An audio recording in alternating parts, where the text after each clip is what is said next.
डोळ्यांनी पाहीन रूप तुझे, प्रेमी अलिंगण आनंदे पूजीन, भावे ओवाळीन म्हणे नामा, घालीन लोटांगण वंदीन चरण, डोळ्यांनी पाहीन रूप तुझे, महायोग पीठे तटे भीमरथ्यां, वरं पुंडरीकाय दातुं मुनीन्द्रै, समागत्य तिष्ठन्तमानन्दकन्दं, परब्रह्मलिङ्गं भजे पाण्डुरङ्गं, पाण्डुरङ्गाकारो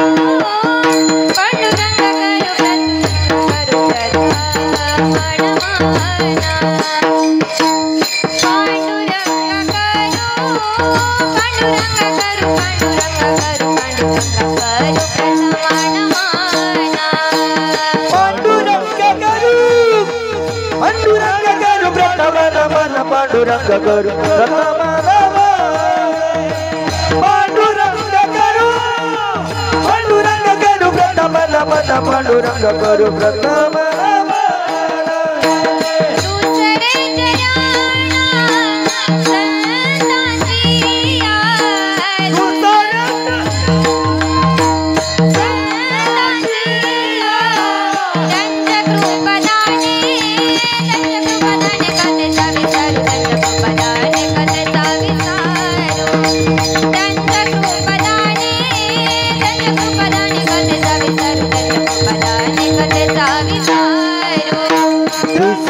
चरणा जाताचिया, दुसरे चरणा जाताचिया, त्यांच्या कृपादाने गतीचा विस्तारू, त्यांच्या कृपादाने गतीचा विस्तारू, त्यांच्या कृपादाने गतीचा विस्तारू, त्यांच्या कृपादाने गतीचा विस्तारू, त्यांच्या कृपादाने गतीचा विस्तारू, बाबाजी सद्गुरुदास तुका, बाबाजी सद्गुरुदास तुका, बाबाजी सद्गुरुदास तुका,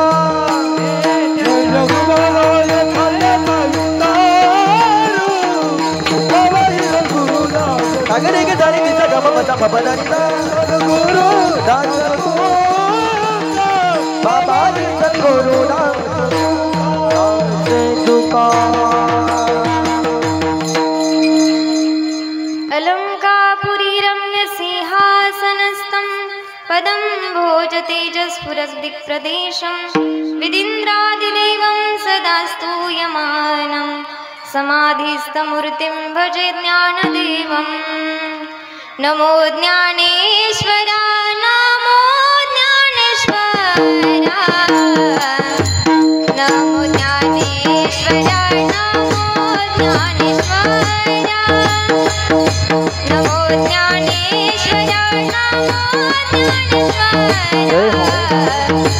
नमो ज्ञानेश्वरा, नमो ज्ञानेश्वरा, नमो ज्ञानेश्वरा, नमो ज्ञानेश्वरा, नमो ज्ञानेश्वरा, नमो ज्ञानेश्वरा, नमो ज्ञानेश्वरा, नमो ज्ञानेश्वरा, नमो ज्ञानेश्वरा, नमो ज्ञानेश्वरा.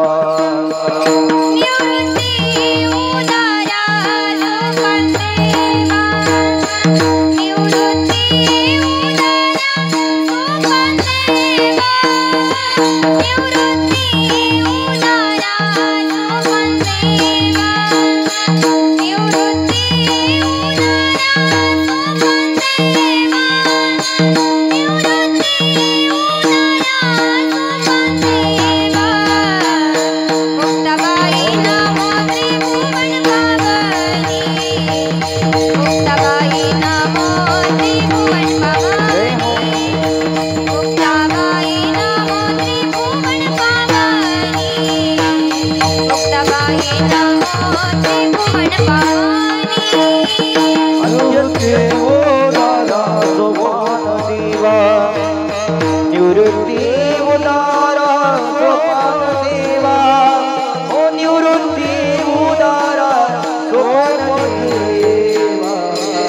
मुक्ताबाई नमो त्रिभुवन पावनी मुक्ताबाई नमो त्रिभुवन पावनी मुक्ताबाई नमो त्रिभुवन पावनी मुक्ताबाई नमो त्रिभुवन पावनी मुक्ताबाई नमो त्रिभुवन पावनी अत्यंत्रय जननी देवाची अत्यंत्रय जननी देवाची मुक्ताबाई नमो त्रिभुवन पावनी हो अत्यंत्रय जननी देवाची नमो ज्ञानेश्वरा निवृत्ती उदारा सोपान देवा मुक्ताबाई नमो त्रिभुवन पावनी अद्यत्रय जननी देवाचे गंगा विशुद्धं नितपाद स्पर्शं सरोवेष्टितं चुंबितं पुण्यस्थानं सराले स्थितं तं समाधिस्थमूर्तिं नमामि गंगागिरिजयोगिराजं तपोज्ञान वैराग्य भक्ति स्वरूपं सदालंकृतं साधु संन्यासयोगं मुखे यस्य वेदान्तशास्त्रार्थनीतिं नमो नारायण गिरिजिं परब्रह्मा स्वरूपं सच्चिदानंद रूपाय विश्वोत्पत्त्यादिहेतवे तापत्रय विनाशाय श्रीकृष्णाय वयं नमः लोकाभिरामं रणरङ्गधीरं राजीवनेत्रं रघुवंशनाथं कारुण्यरूपं करुणाकरन्तं श्रीरामदूतं शरणं प्रपद्ये विठ्ठल विठ्ठल विठ्ठल विठ्ठल विठ्ठल विठ्ठल विठ्ठल विठ्ठल विठ्ठल घालीन लोटांगण वंदीन चरण डोळ्यांनी पाहीन रूप तुझे प्रेमी आलिंगन आनंदे पूजीन भावे ओवाळीन म्हणे नामा विठ्ठल विठ्ठल विठ्ठल विठ्ठल विठ्ठल विठ्ठल विठ्ठल प्रस्तुत प्राप्त प्रसंगी प्राप्तस्थयी कीर्तन रूपी सेवेकरता निवडलेला अभंग महान भगवत भक्त भगवंताचे लाडके लढीवाळ भक्त म्हणून ज्यांना ओळखलं जातं असे नामदेवराय यांचा 2च चरणाचा हा अभंग। या अभंगामध्ये नामदेवराय जाहीरनामा व्यक्त करतात। हा अभंग मागणीपर प्रकरणातला नाही। काही महाराज मंडळी या अभंगाला मागणीपर प्रकरणामध्ये जोडतात, पण या अभंगामध्ये मागणीच नाही। या ठिकाणी नामदेवराय जाहीरनामा व्यक्त करतात।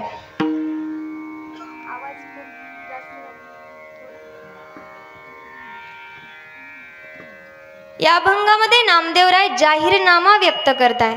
जसं की आता इलेक्शन येईल, इलेक्शन आल्यानंतर जसा सरपंच येतो आणि सरपंच घेऊन काय म्हणतो, तुम्ही जर बहुमतानं मला विजयी केलं तर मी तुमच्या गावातले रस्ते बांधील, मी तुमच्या गावामध्ये पिण्याची टाकी बांधील, मी तुमच्या गावामध्ये पडलेली शाळा बांधील। हा जसा त्यांचा जाहीरनामा असतो तसं नामदेवराय भगवंताकडे जाहीरनामा करताय की देवा, तू जर मला पंढरपुरामध्ये ठेवलं तर मी तुझ्या चरणाशी लोटांगण घालीन, मी तुझ्या चरणाचं वंदन करीन, मी तुला डोळे भरून पाहीन, मी तुला प्रेमानं आलिंगन देईन, आनंदानं तुझं पूजन करीन, भावाने तुला ओवाळीन हेच नामदेवराय या अभंगामध्ये सांगतात. विठ्ठला विठ्ठला विठ्ठला विठ्ठला विठ्ठला विठ्ठला विठ्ठला विठ्ठला विठ्ठला. कीर्तन सुरू करण्या अगोदर अल्पसा हा पर्याय द्यायचा, तो म्हणजे असा. अखिल ब्रह्मांड नायक पंढरीशी पांडुरंग परमात्म्याच्या कृपेने साधू संतांच्या आशीर्वादाने पावन झालेली ही महाराष्ट्र भूमी आणि या महाराष्ट्र भूमीमध्ये असणारं हे छोटंसं गाव योगीराज सद्गुरू गंगागिरीजी महाराज यांच्या कृपेने व ब्रह्मलीन सद्गुरू नारायणगिरीजी महाराजांच्या कृपा आशीर्वादाने व गुरुवर्य स्वामी रामगिरीजी महाराज यांच्या प्रेरणेने श्री लक्ष्मण गिरीजी महाराज व श्री आंबेगड महाराज यांच्या पुण्यतिथी निमित्त चालू असणारा हा अखंड हरिनाम सप्ताह. या सप्ताहातल्या कितव्या दिवसाची कीर्तनरूपी सेवा? तृतीय दिवसाची कीर्तनरूपी सेवा माझ्याकडे ज्यांनी दिली असे संपूर्ण तरुण मित्रमंडळींचे मी धन्यवाद व्यक्त करते. तुमच्या समोर येण्याचा योग ज्यांच्यामुळे प्राप्त झाला असे आपले नांदूरचे संजय नाना गायधने यांच्यामुळे तुमच्या समोर येण्याचा योग आला. विठ्ठला विठ्ठला विठ्ठला विठ्ठला विठ्ठला विठ्ठला विठ्ठला. आजचे अन्नदाते श्री सीताराम भानुदास कदम, एकदा त्यांच्यासाठी जोरदार टाळ्या वाजवा. अन्नदानम महादानम. अन्नदान हे फार मोठं दान आहे आणि त्यांनी आजचं अन्नदान केलंय त्याबद्दल मी त्यांचे धन्यवाद व्यक्त करते. आजचं संतपूजन ज्यांचं आहे असे श्री सचिन बापूसाहेब सोनवणे यांचेही मनापासून धन्यवाद व्यक्त करते. आणि मला असं समजलं की हा सप्ताह तरुण मित्रमंडळींनी केला, बरोबर ना?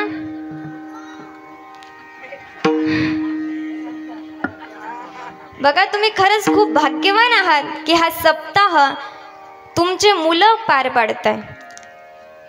कारण असे मुलं जन्माला येण्यासाठी फार पुण्य लागतं.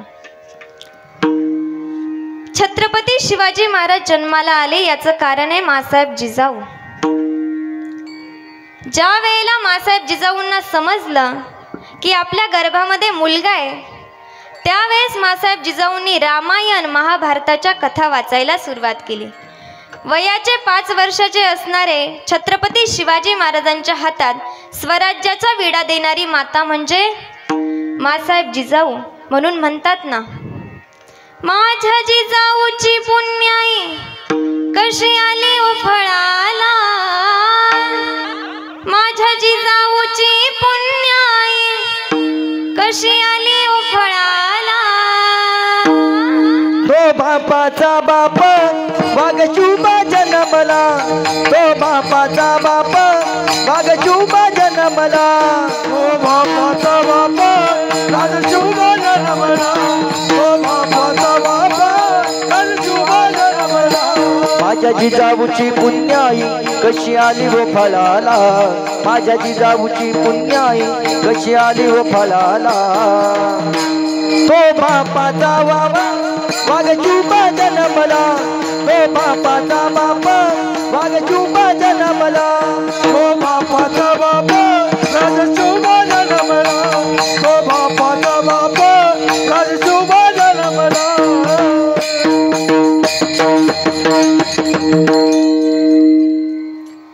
छत्रपती शिवाजी महाराज जन्माला आले याचं कारण आहे मासाहेब जिजाऊ. आणि खरंच तुम्ही माता माऊल्यांनो, तुम्ही खूप भाग्यवान आहात की तुमच्या पोटी असे मुलं जन्माला आले की जे धर्माचं कार्य करताय. म्हणून एकदा सर्व तरुण मित्र मंडळींसाठी जोरदार टाळ्या वाजवा. या ठिकाणी सुंदर अशा प्रकारे गायनाची जे साथ करताय, मी तर म्हणेल की तुमच्या गावामध्ये गंधर्व गायन करताय. तुम्ही म्हणाल ताई गंधर्व कसे? मला सांगा, गंधर्व कुठे राहतात? गंधर्व हे स्वर्गात राहतात. गंधर्व हे स्वर गात राहतात. म्हणजे असे सुंदर गंधर्व आपले हरिभक्त परायण गोरख महाराज जाधव ते या ठिकाणी उपस्थित झाले, त्याबद्दल मी त्यांचे मनापासून धन्यवाद व्यक्त करते. त्याचनंतर संपूर्ण रमेश महाराज असतील, संपूर्ण गावकरी मंडळ, टाळकरी, आपल्या संपूर्ण माता भगिनी विनेकरी सर्वांच्या चरणावरती एकदा मी नतमस्तक होते. आणि सुंदर अशा प्रकारे जे मृदुंगाची साथ करताय असे असणारे मृदुंगाचार्य उद्धव महाराज हेही सुंदर अशा प्रकारे मृदुंगाची साथ करताय. त्याचबद्दल जे माझा आवाज तुमच्या कानापर्यंत पोहोचवताय असे साईनाथ भाऊ, श्याम भाऊ, सुंदर अशा प्रकारे त्यांची माईक सिस्टम आहे. त्याबद्दल मी त्यांचे सुद्धा मनापासून धन्यवाद व्यक्त करते. त्याचनंतर हे कीर्तन लाईव्ह ज्यांचं चालू आहे असे असणारे थेट प्रेक्षेपण जे T V Marathi news Chandrabhan Jorvekar दादा, तुमचे मनापासून मी धन्यवाद व्यक्त करते. सुंदर अशा प्रकारे त्यांचं यूट्यूब चॅनल आहे. सर्वांचेच मी मनापासून धन्यवाद व्यक्त करते आणि कीर्तनाला सुरुवात करते. विठ्ठल विठ्ठल विठ्ठल विठ्ठल विठ्ठल विठ्ठल विठ्ठल विठ्ठल. कीर्तन रूपी सेवेसाठी निवडलेला अभंग अत्यंत सोपा आहे.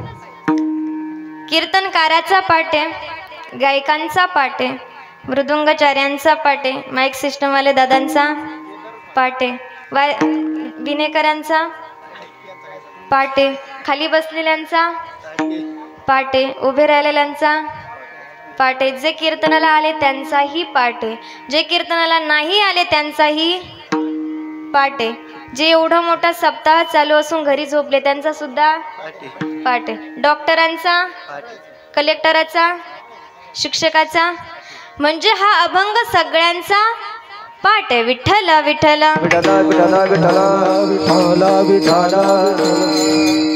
हा अभंग रोज आपण म्हणतो. कधी?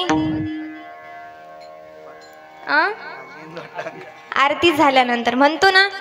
हा अभंग आपण सगळे म्हणतो, पण या अभंगाचा अर्थ काय आपल्याला माहिती का? नाही. म्हणून आजच्या कीर्तनरूपी सेवेसाठी निवडलेला अभंग अत्यंत सोपा आहे. आणि कुणाचा आहे?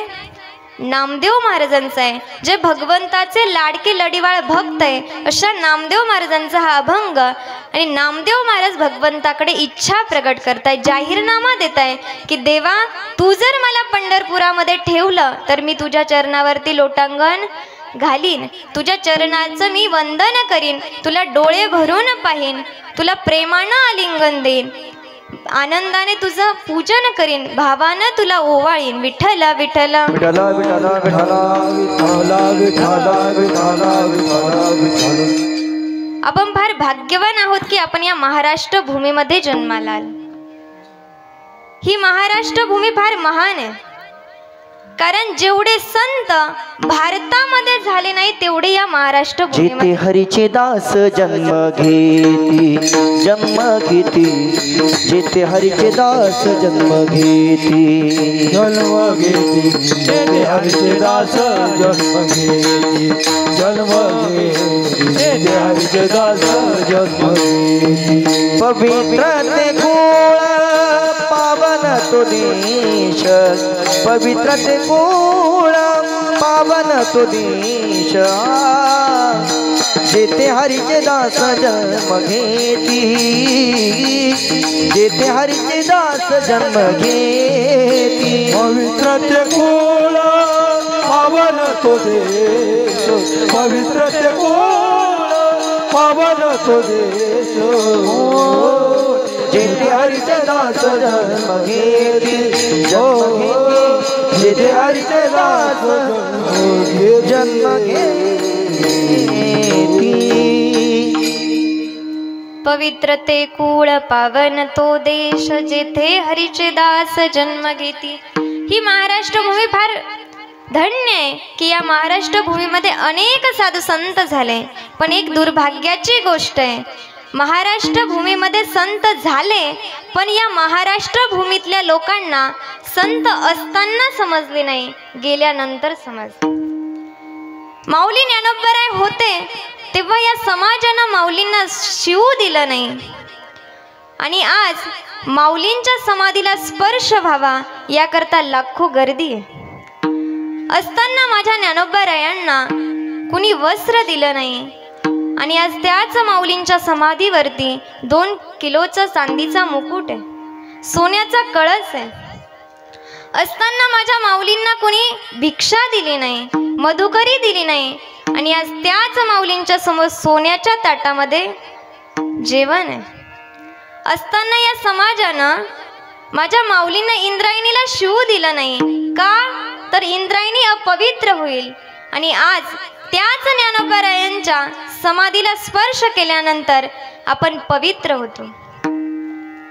असताना संत असताना या समाजानं संतांना दिला तो केवळ त्रास होता. जगद्गुरु तुकोबरायांनी 4,500 अभंगाचा गाथा लिहिला. 4,500 अभंग वाचत असताना आपल्याला आनंद होतो, पण ते अभंग निर्माण करत असताना तुकोबरायांना किती त्रास झाला आपण विचार केला? जगद्गुरु तुकोबराय अभंग म्हणायचे आणि ते अभंग लिहिण्याचं काम एक संत करायचे. नाव त्यांचं संताजी जगनाडे. तुकोबरायांनी अभंग म्हणावा आणि संताजींनी तो अभंग लिहावा. पण अभंग बरोबर आहे की चुकीचा आहे याकरता तुकोबरायांनी एक परीक्षा द्यावी लागायची. तुकोबराय अभंग गायचे, अभंग लिहायचे संताजी, पण तो अभंग चूक आहे की बरोबर आहे याकरता तुकोबरायांना एक परीक्षा द्यावी लागायची. ती परीक्षा अशी की कोळशामध्ये तप्त झालेलं नाणं, ते नाणं तुकोबरायांनी जिभेवरती ठेवायचं. चटका बसला तर अभंग चुकीचा आहे आणि चटका जर नाही बसला तर अभंग बरोबर आहे, असं म्हणून तो अभंग गाथ्यामध्ये ऍड करायचा. असे 4,500 अभंग लिहिताना तुकोबरायांना किती चटके खावे लागले असतील? कधी विचार केला?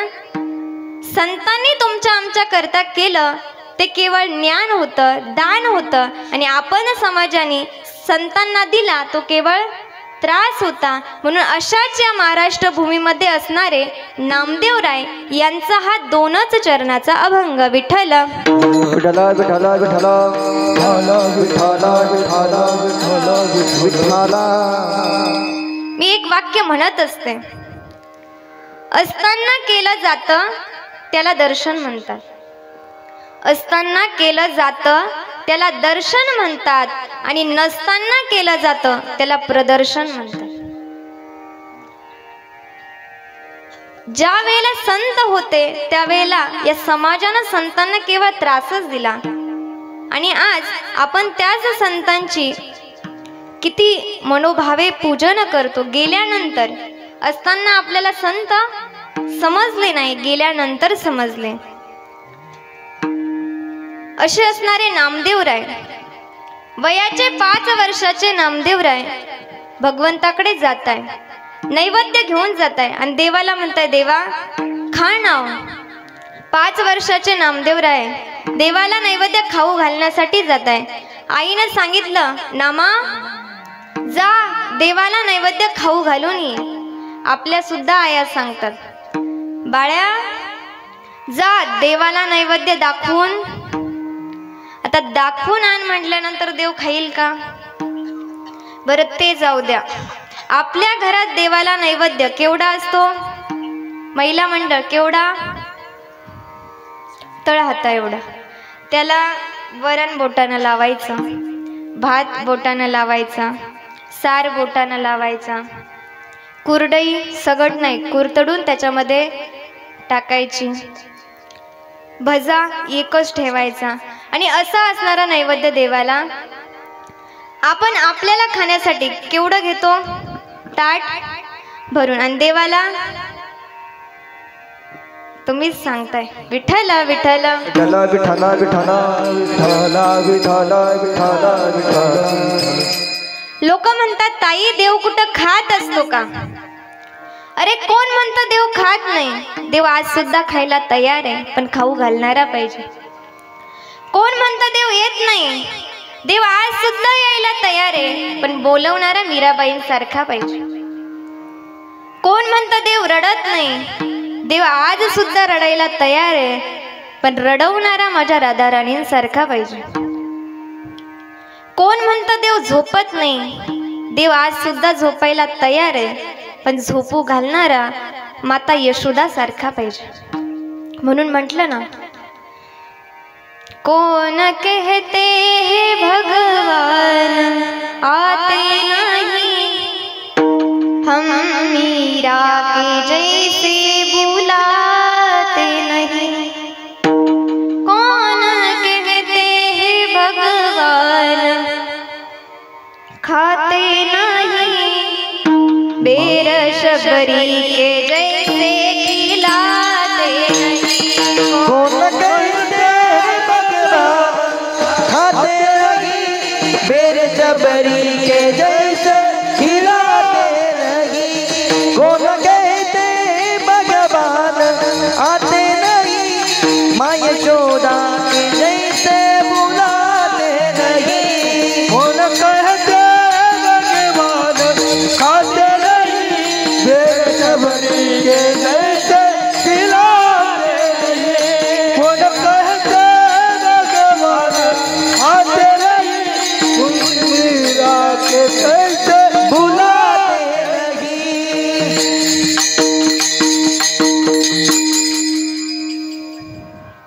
कौन कहते हैं भगवान आते नहीं, हम मीरा के जैसे बुलाते नहीं।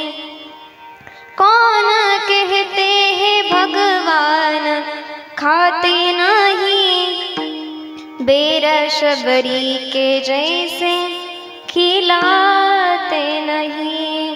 बेरस बरी के जैसे खिलाते नहीं। विठ्ठल विठ्ठल विठ्ठल विठ्ठल विठ्ठल विठ्ठल विठ्ठल विठ्ठल विठ्ठल विठ्ठल विठ्ठल विठ्ठल विठ्ठल। देव आज सुद्धा यायला तयार आहे, पण बोलवणारा मीराबाईंसारखा पाहिजे। देव येतो, कोण म्हणतं देव येत नाही? देव येतो, तुम्ही बोलवा ना। तुम्ही तुमच्या संकटात देवाला फक्त हाक मारा, देव येतो। तुम्ही फक्त म्हणा, अंधेरों की नगरी से कैसे मैं पार जाऊं, शाम अब लेने आ जा, हौसला हार न जाऊं। ओ शाम आ जा, तीन बाण के धारी, तीनों बाण चलाओ ना। मुश्किल में है दास तेरा, तो जल्दी आओ ना। तीन बाण की धारी, तीनों बाण चलाओ ना। मुश्किल में है दास तेरा, अब जल्दी आओ ना। हारे हारे हारे हारे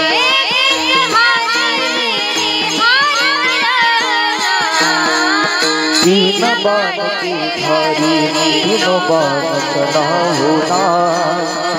मुश्किल में है दास तेरा, अब जल्दी आओ ना। तीन बाण की धारी, तीनों बाण चलाओ ना।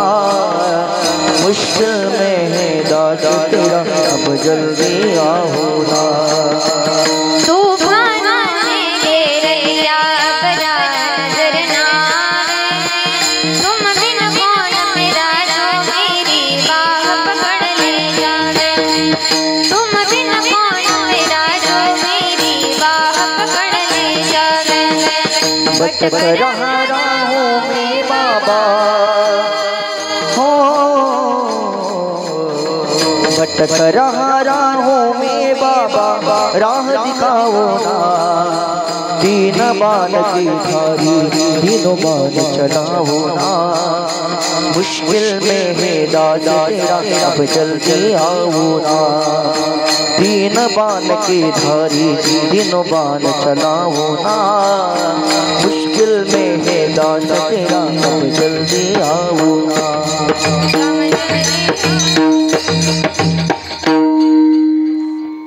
तुम्ही त्याला बोलवा, देव येतो।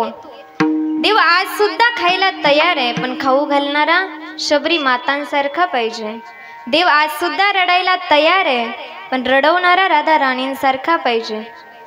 म्हणतात ना, जितना रोई रोई राधा कान्हा के लिए, कन्हैया उतना उतना रोया सुदामा के लिए. देव आज सुद्धा रडायला तयार आहे, पण रडवणारा राधा राणींसारखा पाहिजे. देव आज सुद्धा खायला तयार आहे, पण खाऊ घालणारा नामदेवरायांसारखा पाहिजे. 5 वर्षाचे नामदेवराय आणि देवाकडे नैवेद्य घेऊन जाताय. देवाला म्हणताय, देवा खा ना. देव खात नाही.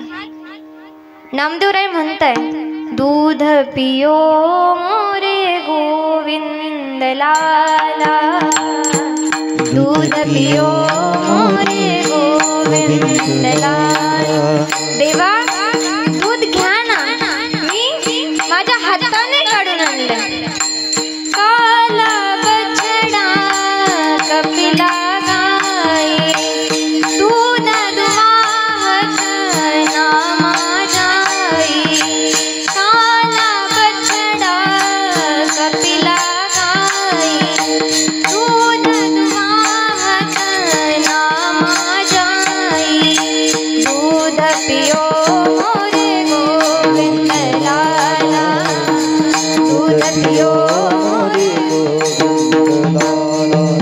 देवा दूध प्या ना, मी माझ्या हातानं काढून आणलंय, पण भगवंत दूध पीत नाही. प्रभु की मूरत दूध नहीं पीवत, प्रभु की मूरत दूध नहीं पीवत. भगवंताची मूर्ती दूध पीत नाहीये. नामदेवराय रडताय, देवा अहो घ्या ना, पण देव घेत नाही. मग नामदेवराय काय करतात? सिर पछाडे नामारो, सिर पछाडे नामारो वत. सिर पछाडे नामारो, सिर पछाडे नामारो वत. नामदेवराय भगवंताच्या मूर्ती समोर डोकं आपटताय. देवा तू जर दूध घेतला नाही ना, तर मी आता इथंच माझा प्राण सोडतो. नामदेवरायांना असं पाहून भगवंताची मूर्ती सुद्धा दूध पिण्याकरता आली. म्हणून म्हटलं, ऐसा भगत में कभी नहीं पाया, ऐसा भगत में कभी नहीं पाया. नामदेव ने देव हसाया, नामदेव ने देव हसाया. नामदेव ने देव हसाया. ओ नामदेव ने देव हसाया. दूध पियो मोरे गोविंद लाला, दूध पियो मोरे गोविंद लाला. ओ दूध पियो गोविंद लाला, दूध पियो गोविंद लाला, गोविंद लाला.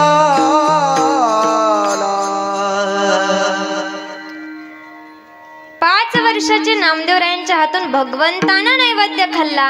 एवढे अधिकार संपन्न नामदेवराय भगवंताकडे इच्छा प्रकट करताय. कोणती इच्छा प्रकट करताय? अभंगाचं प्रथम चरण.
घालीन लोटांगण वंदीन चरण डोळ्यांनी पाहीन रूप तुझे.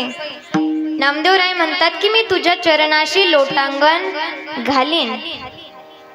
एका साधकाने प्रश्न विचारला, महाराज लोटांगण घालीन म्हणजे तुम्ही या शरीराला भगवंताला अर्पण करताय का? हा शरीर देवानं आपल्याला दिलं कशासाठी? देवी दिला देह भजना गोमटा. हा देह भगवंताना देवाच्या भजना करता दिलाय. या शरीराची किंमत नामदेवरायांना समजली. बघा 4 प्रकारचे वर्ग आहे. काहींना हा देह मिळाला पण याची किंमत कळाली नाही. काहींना हा देह मिळाला नाही पण याची किंमत कळाली. काहींना हा देह मिळालाही नाही आणि याची किंमत कळालीही नाही. आणि काहींना हा देह मिळाला सुद्धा आणि याची किंमत कळाली सुद्धा. मग कोण आहे असं की ज्याला हा देह मिळालाही नाही आणि याची किंमत कळालीही नाही? त्यामध्ये येतात पशु पक्षी प्राणी. पशु पक्षी काय पाप पुण्य जाणाती, उत्तम मध्यम भोग भोगिती. पशु पक्ष्यांना हा देह मिळालाही नाही आणि याची किंमत कळालीही नाही. दुसरा वर्ग आहे ज्यांना हा देह मिळाला नाही पण याची किंमत कळाली. ते आहे स्वर्गातले देव. स्वर्गीचे अमर इच्छिता ती देवा. स्वर्गीचे अमर इच्छिता ती देवा. स्वर्गीचे अमर इच्छिता ती देवा. स्वर्गीचे अमर इच्छिता ती देवा. मृत्यू लोकी भावा जन्म मृत्यू लोकी भावा जन्म नारायण नामे हो जीव मुक्त. नारायण नामे हो जीव मुक्त.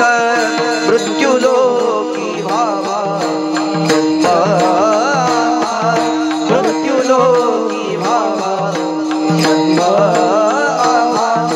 नारायण नामे हो जीवन मुक्त. नारायण नामे हो जीवन मुक्त. हो जीवन मुक्त. स्वर्गीचे अमर इच्छिता ती देवा. मृत्यू लोकी भावा जन्मामा. हा देह मिळाला नाही पण याची किंमत कळाली स्वर्गातल्या देवांना. तिसरा वर्ग आहे ज्यांना हा देह मिळाला पण याची किंमत कळाली नाही. त्यामध्ये आहे तुम्ही आम्ही. देह तर मिळाला पण याची किंमत कळाली नाही. हा देह भजनासाठी मिळाला पण तुम्ही आम्ही याचा उपयोग कशासाठी करतोय? संसारासाठी. मुळात ज्या संसाराला संतांनी दुःखमूळ म्हटलंय त्या दुःखमूळ असणाऱ्या संसारासाठी आपण या देहाचा वापर करतोय. संसार किती दुःखमूळ आहे. पावलो पावली दुःख देणारा हा संसार आहे. तुम्ही म्हणाल ताई कसं? हा संसार पावलो पावली कसं दुःख देतो? सांगून जाईन मी तुम्हाला.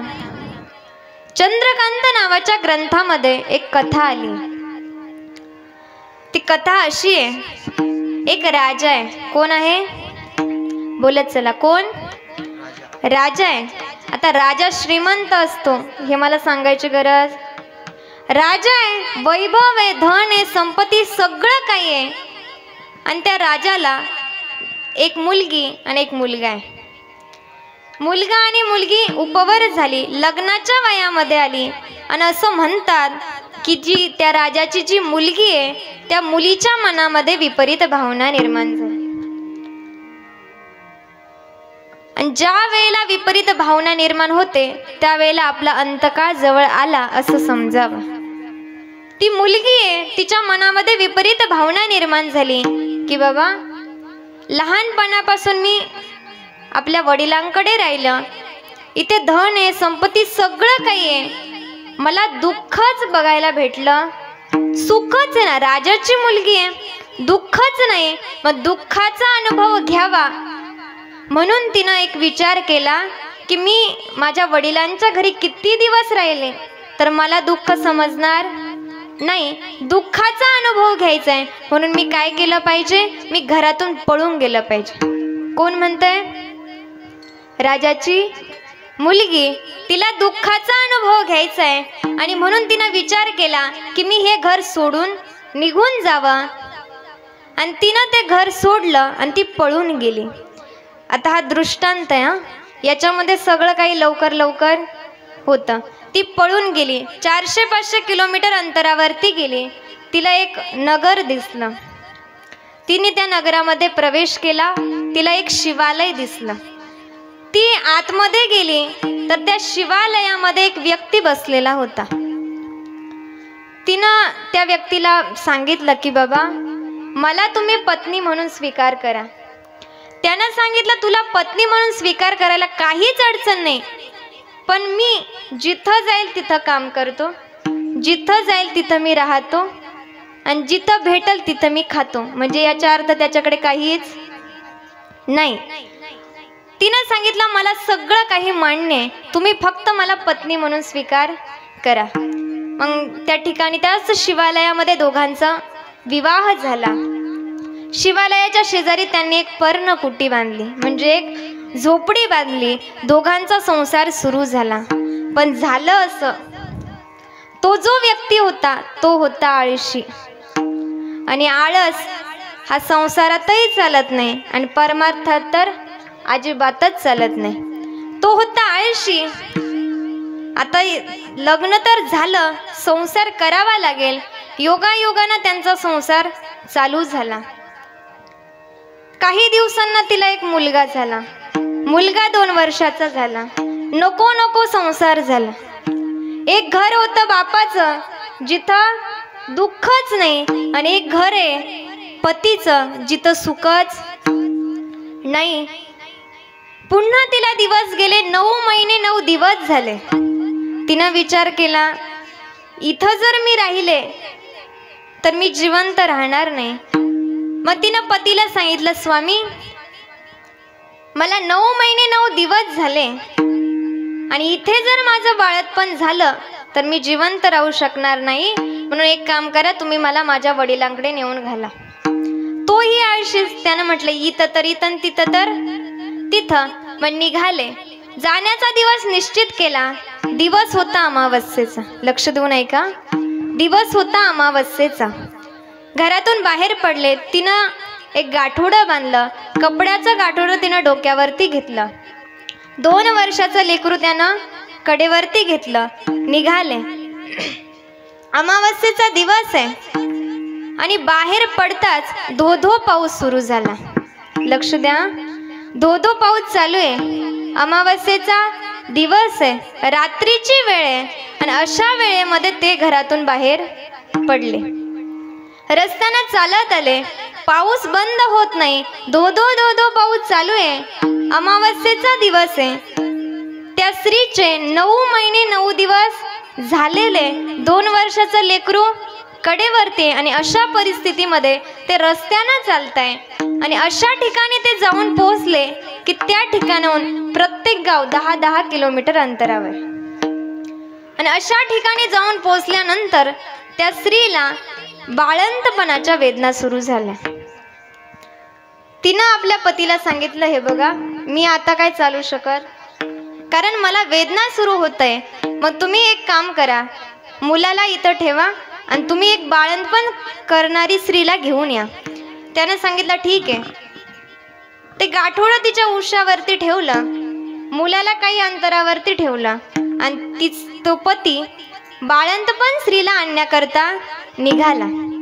रात्रीची वेळ आहे, काळोखाची रात्र आहे, अमावस्येचा दिवस आहे, धो-धो पाऊस सुरू आहे आणि त्या स्त्रीला बाळंतपणाच्या वेदना होत आहे. आणि अशा परिस्थितीमध्ये पती निघून गेलाय कशा करता, बाळंतपण स्त्रीला आणण्याकरता. आणि अशा परिस्थितीमध्ये तिचं बाळंतपण झालं आणि तिला दुसराही मुलगाच झाला. तिनं पाहिलं, तिला आनंद झाला, किती मी भाग्यवान, मला पहिलाही मुलगा आणि दुसराही मुलगाच. आनंद तर झाला, पण विचार करतेय अमावस्येचा दिवस आहे, रात्रीची वेळ आहे, धो पाऊस सुरू आहे आणि अशा परिस्थितीमध्ये जर वनचर प्राणी आले तर माझ्या बाळांना ते खाऊन टाकेन. पती जवळ नाही, काय करावं? तिनं विचार केला, पतीची वाट बघण्यामध्ये काही अर्थ नाही. पतीची जर वाट बघितली तर मुलं जातात, म्हणून तिनं जे नुकतंच झालेलं बाळ आहे तिनं ते छातीवरती धरलं आणि जे 2 वर्षाचं लेकरू आहे त्याला हातामध्ये धरलं आणि निघाली. 2 वर्षाचं लेकराला चालता येत नाही आणि त्याला तिला कडेवरती घेता येत नाही. रस्त्यानं चालली आहे आणि थोड्या अंतरावरती गेल्यानंतर तिच्या पायाला एक प्रेत लागलं. तिने पाहिलं तर ते प्रेत दुसरं तिसरं कुणाचं नाही तर तिच्या नवऱ्याचं होतं, तिच्या पतीचं होतं. तिच्या पतीला सर्पदंश होऊन ते मरण पावले होते. आणि अशा परिस्थितीमध्ये तिनं पाहिलं, तिनं विचार केला, पतीची विल्हेवाट लावावी तर मुलं जातात आणि मुलांना घेऊन जावं तर पतिव्रता धर्म जातो. काय करावा? तिनं पतीची विल्हेवाट लावली आणि त्या मुलांना घेऊन ती निघाली. रात्रीची वेळ, धो पाऊस चालू आहे. एका मुलाला पाठीवरती घेतलं, 2 वर्षाच्या मुलाला हातामध्ये घेऊन चालली. रात्रभर त्या स्त्रीने प्रवास केला आणि प्रवास करत असताना आडवी एक नदी लागली. ऐकताय ना तुम्ही? आडवी एक नदी लागली. तिनं विचार केला, 2 मुलांना कसं घेऊन जाऊ? म्हणून तिनं 2 वर्षाच्या मुलाला नदीच्या काठी ठेवलं आणि जे नुकतंच झालेलं बाळ होतं त्याला पाठीवरती बांधलं. नदी पार केली. पलीकडच्या कडेला जाऊन तिनं एक कपडा टाकला आणि त्या कपड्यावरती ते नुकतंच झालेल्या बाळाला तिनं झोपवलं आणि पुन्हा त्या 2 वर्षाच्या बाळाला नेण्याकरता ती नदीमध्ये उतरली. अर्ध्या भागामध्ये ती जाऊन पोहोचली. आई येते, नुकतंच झालेलं बाळ आहे. तिच्या मनामध्ये भावना निर्माण झाली की माझं बाळ कसं झोपलं असेल. आई येते, तिच्या मनामध्ये भावना निर्माण झाली की माझं नुकतंच झालेलं बाळ आहे, कसं झोपलं असेल. आणि म्हणून तिने मागे पाहिलं. तिने मागे पाहिलं तर जे नुकतंच झालेलं बाळ होतं तिथे एक बहिरू ससाना आलेला होता आणि त्या बहिरू ससाण्याने आपल्या हाताची नख त्या बाळाच्या पोटामध्ये घातली.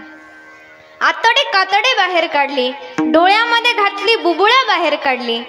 त्या स्त्रीनं पाहिलं आणि ती स्त्री त्या ससाण्याला असं हकलू लागली. पण त्या स्त्रीनं ज्या वेळेला असं केलं त्यावेळेला पाठीमागचं जे 2 वर्षाचं लेकरू होतं त्याला वाटलं माझी आई मला बोलवते आणि त्या मुलानं नदीमध्ये उडी टाकली. आणि तिनं मागे पाहिलं तर मागचंही गेलं आणि समोरचंही गेलं. अशा अवस्थेमध्ये ती स्त्री बेशुद्ध पडली. नदीमध्ये वाहत ती एके ठिकाणी जाऊन अटकली. तिथे गेल्यानंतर तिला जाग आली आणि नदीमधून ती बाहेर आली तर तिनं विचार केला, पती गेले, 2 मुलंही गेली, आता आपण जगण्यात काही अर्थ नाही, आता आपण या देहाचा त्याग केला पाहिजे असा मनात विचार आला. तेवढ्यात तिनं समोर पाहिलं तर जे नगर होतं ते तिच्या ओळखीचं होतं आणि ते नगर दुसरं तिसरं कोणतं नाही, ज्या नगरातून ती पळून गेली होती त्याच नगरामध्ये ती जाऊन पोहोचली. मग तिच्या मनामध्ये विचार आला, आता सगळं तर गेलंच आहे, मग एकदा एक काम करू, आपल्या आई वडिलांचं दर्शन घेऊ, भावाला भेटू आणि मग या देहाचा त्याग करू. रस्त्यानं चालली तर तिला काही सेवक भेटले आणि ते सेवक म्हटले, ताई अगं तुलाच शोधण्याकरता आम्ही आलो. तिने सांगितलं मला? म्हणे हो, अहो रात्री मुसळधार पाऊस चालू होता आणि त्या मुसळधार पावसामध्ये एक वीज तुमच्या राजवाड्यावर पडली आणि तुमचे आई वडील आणि तुमचा भाऊ मरण पावला. दृष्टांत संपला. मला सांगायचं एवढंच आहे, ज्या प्रकारे त्या स्त्रीच्या आयुष्यामध्ये पावलोपावली दुःख होतं तसंच या संसारामध्ये पावलोपावली दुःख आहे. मग या संसाराचा विचार करण्यामध्ये काही अर्थ? हा देह संसारासाठी दिला नाही तर देवाच्या भजनासाठी दिलाय. विठ्ठल विठ्ठल विठ्ठल विठ्ठल विठ्ठल विठ्ठल विठ्ठल विठ्ठल. मग तुम्ही म्हणाल ताई तुम्ही सांगितलं संसार दुःखाचा आहे, पण संसार करायचा नाही का? संसार दुःखाचा आहे मग करायचा नाही का? सगळ्या संतांनी म्हटलं की संसार दुःखाचा आहे, पण माझे माऊली म्हणतात की त्या दुःखाच्या संसाराला सुद्धा मी कसं अवघाची संसार सुखाचा करीना, अवघाची संसार सुखाचा करीना, अवघाची संसार सुखाचा करीना, अवघाची संसार सुखाचा करीना, अवघाची संसार सुखाचा करीना, अवघाची संसार सुखाचा करीना, अवघाची संसार सुखाचा करीना, अवघाची संसार सुखाचा करीना. आनंदे भरीना तिन्ही लोक, आनंदे भरीना तिन्ही लोक, आनंदे भरीना तिन्ही लोक, आनंदे भरीना तिन्ही लोक.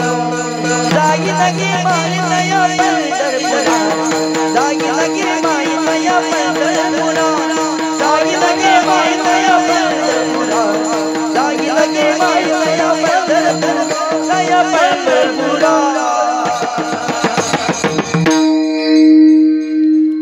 ज्ञानोबराय म्हणतात या दुःखाच्या संसाराला सुद्धा आम्ही कसा करू? सुखाचा करू. मुळात संसार दुःखाचा नाहीये, पण संसारामध्ये काही गोष्टी दुःखाच्या आहे. ज्ञानोबरायांकडे एक व्यक्ती गेला आणि त्याने ज्ञानोबरायांना म्हटलं महाराज मी हापूस आंबा खात नाही. काय म्हटलं? मी हापूस आंबा खात नाही. महाराजांनी विचारलं बाबा तू हापूस आंबा का खात नाही? त्यावेळेस त्यानं सांगितलं महाराज हापूस आंब्याची जी कोय आहे आणि जी साल आहे ती कशी आहे? कडू आहे, म्हणून मी हापूस आंबा खात नाही. पण मला सांगा त्या हापूस आंब्याची कोय आणि साल जर काढून फेकली तर आंबा कसा आहे? गोड आहे. तसा संसार गोड आहे, पण संसारामध्ये दोन गोष्टी कडू आहे. कोणत्या? एक आहे अहंता आणि दुसरी आहे ममता. ही अहंता आणि ममता जर गेली तर संसार कसा आहे? सुखाचा आहे. मग ही अहंता आणि ममता कशी दूर होते? तर भगवंताच्या नामाने दूर होते. अहंता म्हणजे मी, हे सगळं काही करणारा मी आहे, हा अहंकार जर गेला ना तर आपण म्हणे देवा झाला, तुका म्हणे देव झाला, तुका म्हणे देव झाला, तुका म्हणे. अहंकार गेला, तुका म्हणे देव झाला, तुका म्हणे देव झाला, तुका म्हणे. अहंकार गेला, तुका म्हणे देव झाला, तुका म्हणे देव झाला, तुका म्हणे देव झाला. अहंकार गेला तुका म्हणे देव झाला. हा अहंकार गेला की आपण देव होतो. म्हणून ही अहंता नसावी. आणि दुसरी आहे ममता. ममता म्हणजे माझं, हे सगळं काही माझं आहे. मुलगा माझा, पत्नी माझी, बहीण माझी, आई माझी, वडील माझे, ही जी ममता आहे ही ममता काही कामाची नाही. हे सोबत कुणीच येणार नाही. तुम्ही ज्यांना माझं माझं म्हणतात ना ते सोबत येणार नाही कुणाचे कुणी, तुझे न मेरे कुणी, नाही कुणाचे कुणी, तुझे न मेरे कुणी. अंती जाच्या एकल्या प्राण्या माझे माझे म्हणून, अंती जाच्या एकल्या प्राण्या माझे माझे माझे बनली बहीण कुणाची भाव कुणाचा कोण कुणाचे सगळे सोड बहीण कुणाची भाव कुणाचा कोण कुणाचे सगळे सोड प्राण्या मागेचा बाजार प्राण्या मागेचा बाजार प्राण्या मागेचा बाजार प्राण्या मागेचा बाजार नाही कुणाचे कुणी तुझे न मेरे कुणी नाही कुणाचे कुणी तुझे न मेरे कुणी अंती जाचे कया प्राण्या माझे माझे म्हणून अंती जाचे कया प्राण्या माझे माझे माझे म्हणून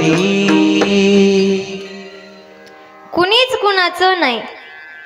शेवटी जर आपल्या सोबत काय येत असेल तर ते केवळ भगवंताचं नामच येतं. म्हणून एक तुकडोजी महाराज एक भजन म्हणतात.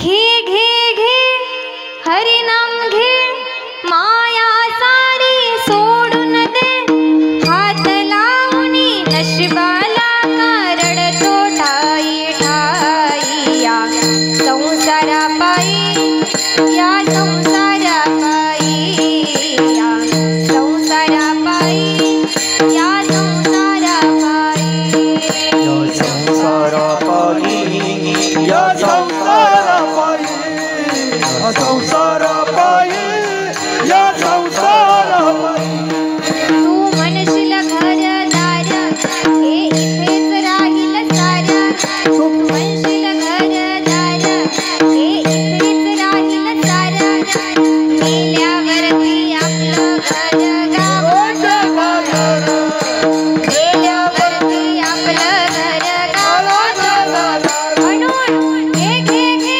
हरिनाम घे माया सारी सोडून दे हात लावणी नशिबाला रडतो ठाई ठाई या संसारा पायी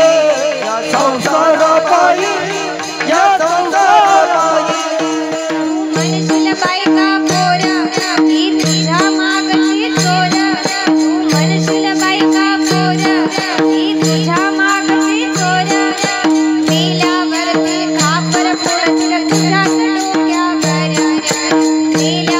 मेल्यावरती खापर फोडतील तुझ्याच डोक्यावर घे घे घे हरिनाम घे माया सारी सोडून दे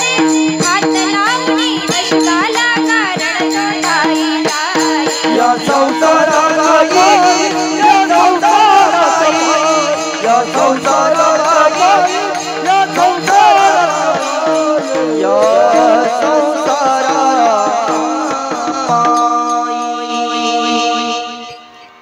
तुकडोजी महाराज म्हणतात. तू म्हणशील बंगला गाडी ही इथेच राहील सारं मेल्यावरती आपलं घर गावाच्या बाहेर म्हणून काय कर घे घे घे हरिनाम घे माया सारी सोडून दे हात लावणी नशिबाला रडतो ठाई ठाई या संसारा पायी या संसारा पायी तू म्हणशील बायका पोरं ही तुझ्या मागची चोरं मेल्यावरती खापर फोडतील तुझ्याच डोक्यावर मेल्यावरती खापर फोडतील तुझ्याच डोक्यावर म्हणून घे घे घे हरिनाम घे माया सारी सोडून दे हात लावणी नशिबाला रडतो ठाई ठाई या संसारा पायी या संसारा पायी. तुम्ही कितीही माझं माझं म्हणा कुणीच कुणाचं नाही. येतं ते केवळ भगवंताचं नाम. मग भगवंताचं नामस्मरण केलं पाहिजे. भगवंताला लोटांगण घातलं पाहिजे. मग लोटांगण म्हणजे शरीरानं घालायचं का? नाही, तर अंतकरणानं भगवंताशी लोटांगण घाला. अंतकरण म्हणजे काय? मन, बुद्धी, चित्त आणि अहंकार. हे अंतकरण चतुष्ट आहे. ज्या वेळेला हे चारही भगवंताशी जोडल्या जातात त्यावेळेला आपल्याला भगवंताचं दर्शन होतं. बघा, मन आहे ना, मन काय करतं? संकल्प आणि विकल्प करतं. एक मन म्हणतं कीर्तनाला जा, एक मन म्हणतं कीर्तनाला जाऊ नको. म्हणजे संकल्पही करतं आणि विकल्पही करतं. आता बघा, मनाने संकल्प केला की कीर्तनाला जा आणि विकल्प केला की कीर्तनाला जाऊ नको. आता हे दोनही जे विचार आहे हे कुठे गेले? चित्तामध्ये. चित्त ही गॅलरी आहे. जसे आपण मोबाईलमध्ये सगळे फोटो काढतो, ते फोटो कुठे जातात? गॅलरीमध्ये. तसे मनामध्ये आपण जेवढे विचार करतो ते कुठे जातात? चित्ताच्या गॅलरीमध्ये ते जातात. आता तिसरी आहे बुद्धी. ही बुद्धी काय करते? निर्णय घेते. बुद्धीनं चांगला निर्णय जर घेतला तर आपली ओळख चांगली होते आणि बुद्धीनं जर चुकीचा निर्णय घेतला तर आपली ओळखही तशीच होते. मग मनानं जर चांगला विचार केला तर तो चित्तात जातो.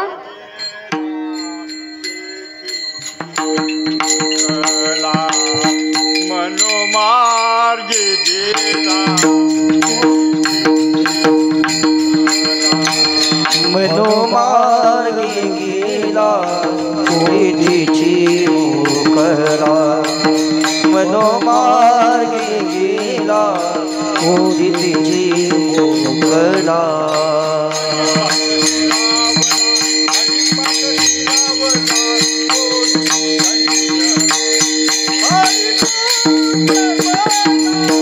हरी मुखे मना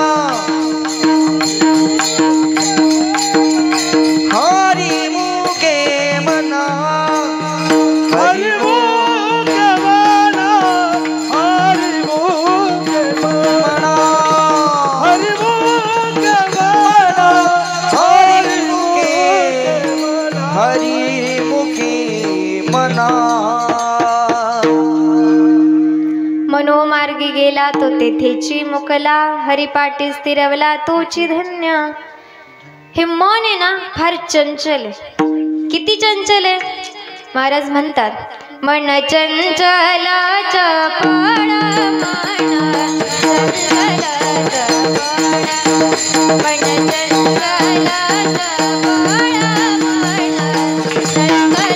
मन चंचल चपळ मन चंचल चपळ मन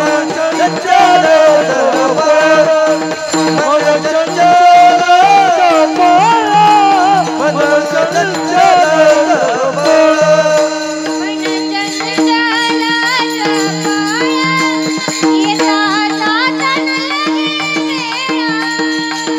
चंचल चपळ इता जाता नगे वेळ. चंचल चपळ इता जाता नगे वेळ. मन चंचल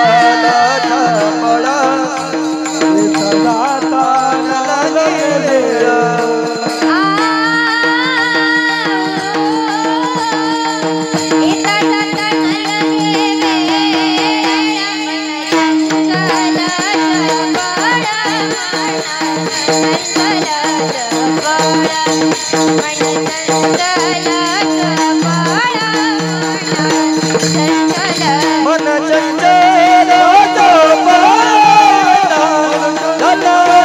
लगे वेळ. इता जाता नगे वेळ. इता जाता नगे वेळ. नगे वेळ. नगे वेळ. अतिशय चंचल हे मन आहे. तुम्ही जरी शरीराने इथं बसलेले असाल तर तुमचं मन कुठं गुलाबजाम खाऊन येतंय सांगता येणार नाही. अतिशय चंचल मन आहे. मग या मनाला स्थिर कसं करावं? अभ्यासाने. या मनाला अभ्यासाने स्थिर करा. या मनाला सांगा की बाबा तू भगवंताकडे जा, भगवंताची सेवा कर, भगवंताच्या चरणाला वंदन कर. कारण तो भगवंताचं स्वरूप कसं आहे? सच्चिदानंद रूपाय ईशोत्पत्त्यादि हेतवे तापत्रय विनाशाय श्रीकृष्णाय वयं नमः. हे भगवंताचं स्वरूप आहे. आणि नामदेवराय म्हणतात की मी त्या भगवंताच्या स्वरूपाला डोळे भरून पाहीन. अजून काय करीन? अभंगाचं दुसरं प्रेमी आलिंगिना आनंदे तुझिना प्रेमे आलिंगीन आनंदे पूजीन प्रेमालिंगीन आनंदे पूजीन प्रेमे आलिंगीन आनंदे पूजीन प्रेमे आलिंगीन आनंदे पूजीन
प्रेमे आलिंगीन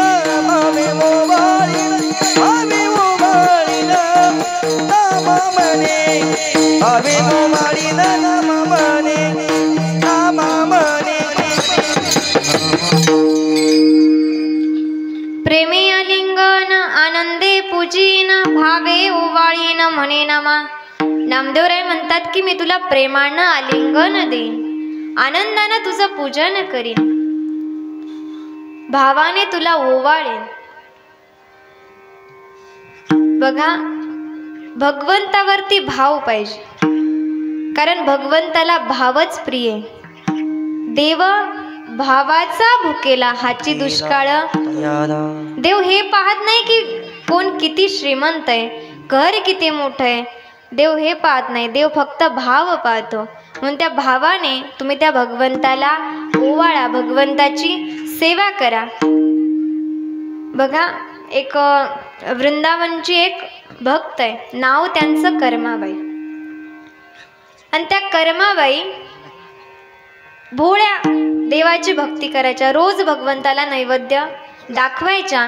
पण त्या एवढ्या भोळ्या होत्या, त्या सकाळी उठायच्या, आपलं सगळं काम आवरायच्या, पण त्यांना उशीर व्हायचा. माझा देव उपवाशी राहू नये म्हणून त्या काय करायच्या, चुलीवरती देवाला काहीतरी टाकायच्या, खीर असं टाकायच्या. आणि खीर होईपर्यंत दात घासून, म्हणून खीर पण होईल आणि आपलं कामही आवरेल. म्हणून त्या कर्माबाई पूर्वीच्या काळी दात घासण्यासाठी काय असायचं, लिंबाची काडी. आणि ते लिंबाच्या काडीनं दात घासायचे. आणि दात घासता घासता खीरही उकळायची. मग खीर उकळत असताना ती हलवायची कशानं, त्या लिंबाच्या काडीनं. त्याच काडीनं दात घासायची आणि त्याच काडीनं खीर हलवायची. असं तिचा रोजचा नित्यक्रम होता. ते पाहिलं एका साधूंनी. साधूंना राग आला, अगं कर्माबाई, तू हे पाप करते, तू देवाला भोग दाखवते आणि तुझ्या त्या तोंडातल्या त्या काडीनं तू ती खीर हलवते, हे तुझ्याकडनं पाप होतंय. आणि दुसरं एक की तू आंघोळ न करता देवाला भोग दाखवते. अगं आंघोळ करत जा, उठत जा, आंघोळ करत जा, मग स्वयंपाक कर जा आणि मग भोग लावत जा. तिनं सांगितलं, ठीक आहे, आता उद्यापासून मी तसंच करेन. दुसऱ्या दिवशी कर्माबाई उठल्या, सगळं काही आवरलं, आंघोळ केली, मग स्वयंपाक केला आणि मग देवाला नैवेद्य खाऊ घातला. पण देवाला नैवेद्य खाऊ घालण्याकरता वाजले 1. असं तिचं रोजचं नित्यक्रम चालू झाला. रोज ती देवाला 1 वाजता भोग दाखवायची. मग भगवंतानं विचार केला, अरे या साधूनं मला रोज सकाळी उपवाशी ठेवतो, माझी कर्माबाई रोज मला सकाळी सकाळी जेवू घालायची, आणि या साधूनं काय तिच्या डोक्यात घातलं. आणि भगवंत त्या साधूच्या स्वप्नामध्ये गेले आणि त्यांना सांगितलं की बाबा, ती जे करते तेच मला प्रिय आहे, कारण ती हे बघत नाही की मी काय करते. ती एका भोळ्या भाबड्या भावाने ती माझी सेवा करते.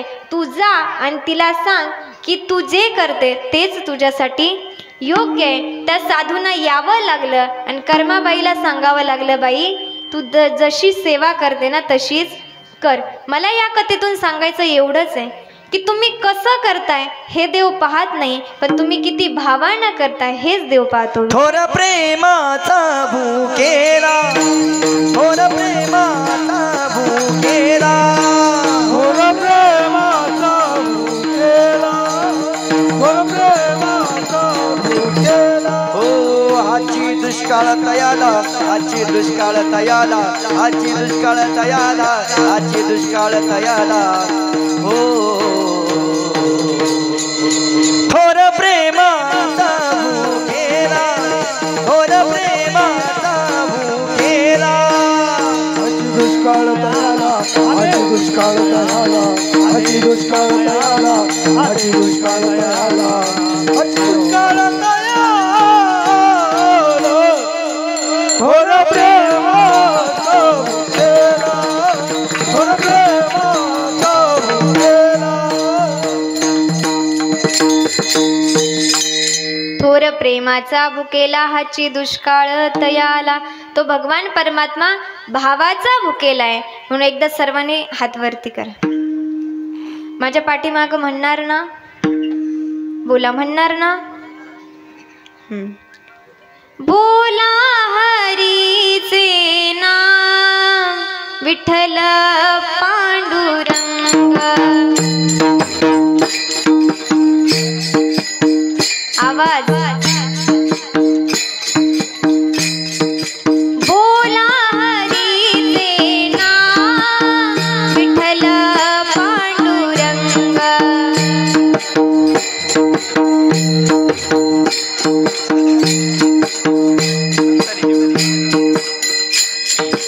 बोला हरीचे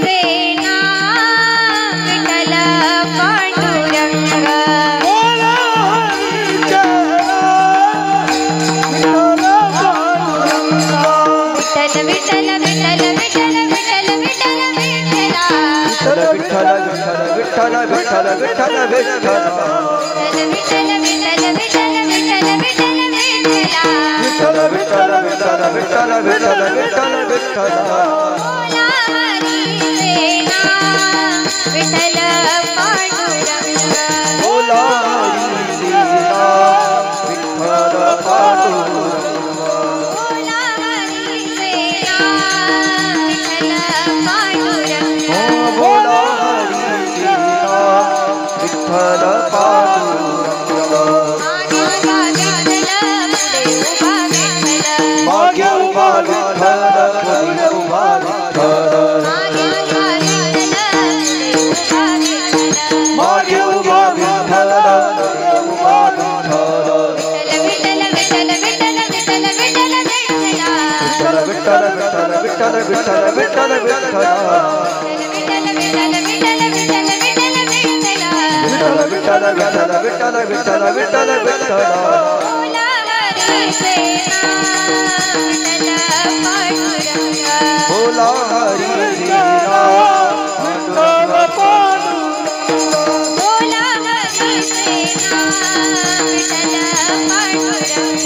बोला हरीचे नाम विठ्ठल पांडुरंग.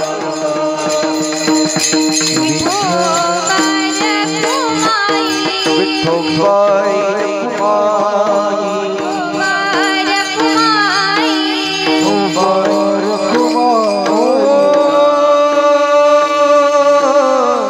विठोबाई कुमाई जय जय विठोबाई कुमाई. विठोबार कुमाई जय जय विठोबार कुमाई. हरी जय जय हरी जय हरि जय हरि जय.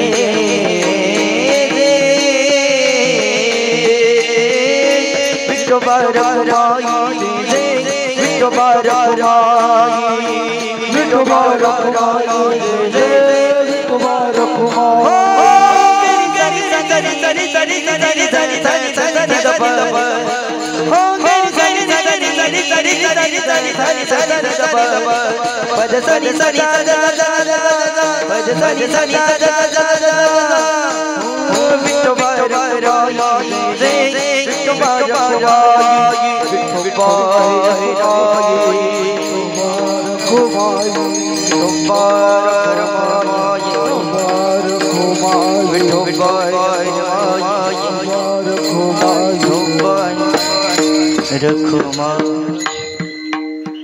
घालीन लोटांगण वंदीन चरण डोळ्यांनी पाहीन रूप तुझे प्रेमी आलिंगन आनंदे पूजीन भावे ओवाळीन मने नामा विठ्ठल विठ्ठल विठ्ठल विठ्ठल विठ्ठल विठ्ठल विठ्ठल विठ्ठल